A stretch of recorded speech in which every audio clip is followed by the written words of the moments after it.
Indonesia bertikai hebat dengan sesama imigran Yaman yang non-Balawi. Awalnya semua imigran Yaman bernaung di bawah satu paguyuban, yaitu Rabito Alawiyah. Setelah terjadi keributan itu, kemudian yang non-Balawi bersatu di Al-Irsyad. Pertikaian berlanjut antara Balawi di bawah bendera Rabito Alawiyah dan non-Balawi di bawah bendera Al-Irsyad. Rabitha Alawiyah pada awalnya didirikan bukan khusus untuk keluarga Balawi, tapi untuk semua imigran Yaman yang umumnya datang ke negeri ini untuk bekerja. Pengurusnya juga bukan hanya dari Balawi, tapi juga dari imigran non-Balawi. Sebagai paguyuban imigran Yaman, sebenarnya banyak tokoh habaib, atau ulama Balawi di Yaman, yang keberatan dengan nama Rabito Alawiyah. Nama itu dianggap monopoli dan tidak mencerminkan ukhuwah Islamiyah. Paguyuban untuk semua imigran Yaman mestinya jangan menggunakan kalimat Alawiyah. Rabito Alawiyah baru menjadi milik Balawi saja, setelah semua non-Balawi keluar akibat pertengkaran sengit gara-gara kafah nasab. Ceritanya, di Singapura ada seorang syarifah menikah dengan orang India.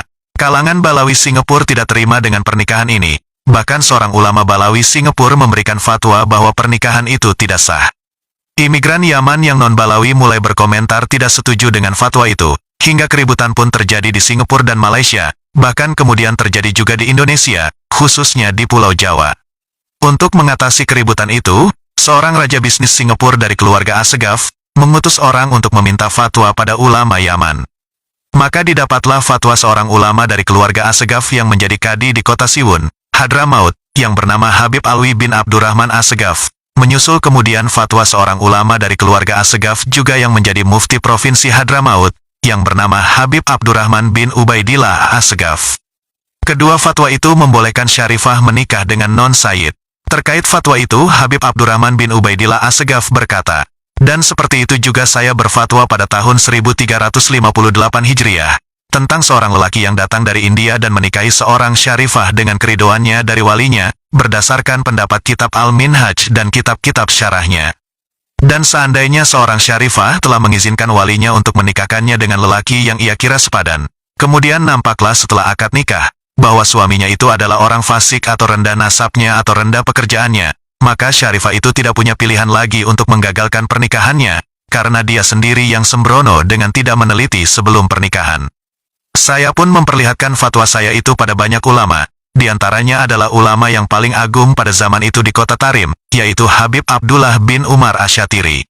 Tidak seorang pun dari mereka yang menolak fatwa saya. Pernikahan orang India dengan syarifah itu pun berlanjut hingga kini, saat menulis kitab itu tahun 1366 Hijriah. Lalu kenapa Balawi Indonesia sangat kompak berpegang teguh pada pendapat yang tidak membolehkan syarifah menikah dengan non-Sayyid, sementara di Hadramaut sendiri dianggap masalah khilafiyah? Sampai-sampai Habib Ali bin Musin Assegaf berkata, sebagaimana termasuk yang aneh, adalah bahwa mereka hanya peduli dengan fatwa Sayyid Umar Alatas, Singapura, padahal beliau di bawah level para ulama besar Hadramaut, yang telah berfatwa menentang fatwa beliau mulai dari dasarnya. Al-Istizadah halaman 1391.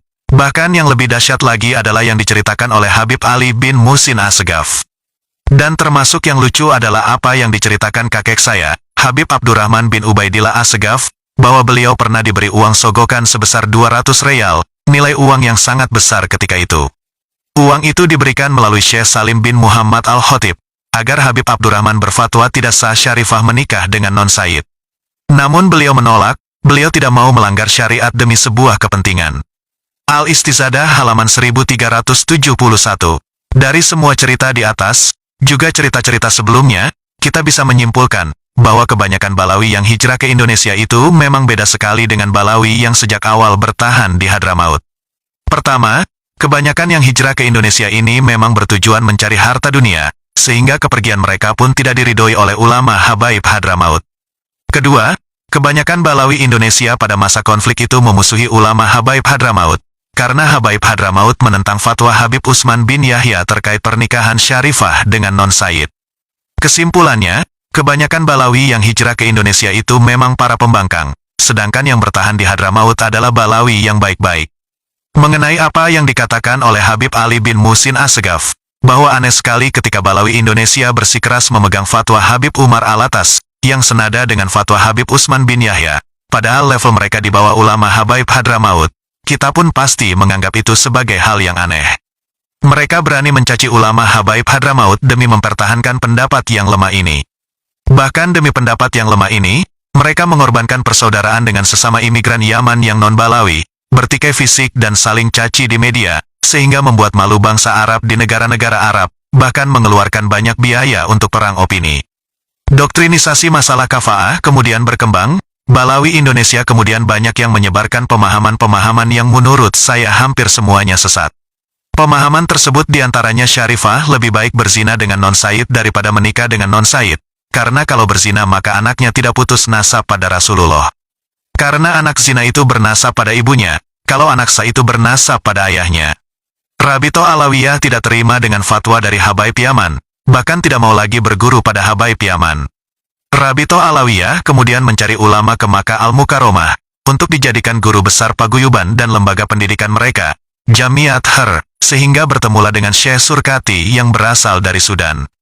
Syekh Surkati dibawa ke Indonesia dan dijadikan guru besar imigran Yaman.